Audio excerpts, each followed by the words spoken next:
సంఖ్యాకాండము 26వ అధ్యాయము.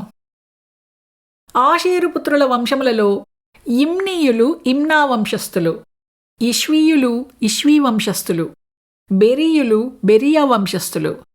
బెరియానీయులలో హెబెరీయులు హెబెరు వంశస్థులు, మల్కీయేయులు మల్కీయేలు వంశస్థులు. అషేరు కుమార్తె పేరు సెరహు. వ్రాయబడిన వారి సంఖ్య చొప్పున వీరు అషీరీయుల వంశస్థులు. వీరు 73,400 మంది. నఫ్తాలి పుత్రుల వంశములలో యహసయేలీయులు యహసయేలు వంశస్థులు, గూనీయులు గూనీ వంశస్థులు, ఏసెరీయులు ఏసెరు వంశస్థులు, షిల్లీమీయులు షిల్లీము వంశస్థులు. వీరు నఫ్తాలీయుల వంశస్థులు. వ్రాయబడిన వారి సంఖ్య చొప్పున వీరు 45,400 మంది. ఇజ్రాయేలీయులలో లెక్కింపబడిన వీరు 6,01,730 మంది. యెహోవా మోషేకు ఈలాగు సెలవిచ్చెను: వీరి పేర్ల లెక్క చొప్పున ఆ దేశమును వీరికి స్వాస్థ్యముగా పంచిపెట్టవలెను. ఎక్కువ మందికి ఎక్కువ స్వాస్థ్యము ఇయ్యవలెను, తక్కువ మందికి తక్కువ స్వాస్థ్యము ఇయ్యవలెను. దాని సంఖ్యను బట్టి ఆయా గోత్రములకు స్వాస్థ్యము ఇయ్యవలెను.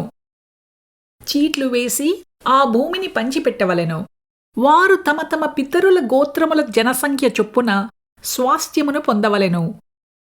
ఎక్కువ మందికేమి తక్కువ మందికేమి చీట్లు వేసి ఎవరి స్వాస్థ్యమును వారికి పంచిపెట్టవలెను.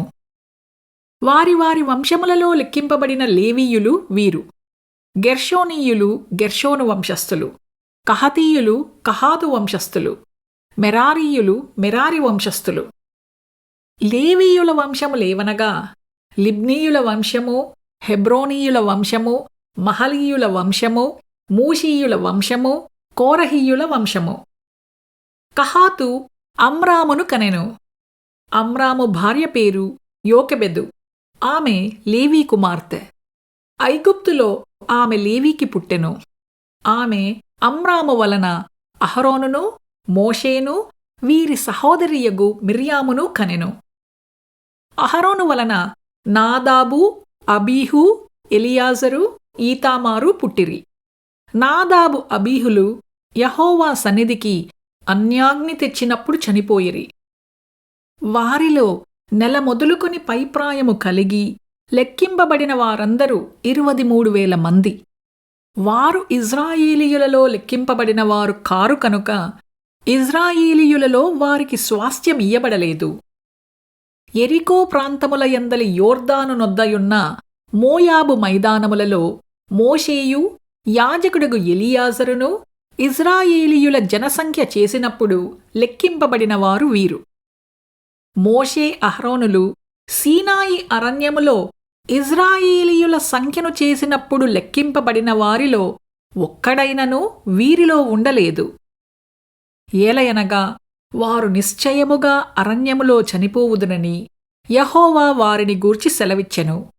యెఫున్నె కుమారుడైన కాలేబును నూను కుమారుడైన యెహోషువయు తప్ప వారిలో ఒక్కడైనను మిగిలియుండలేదు.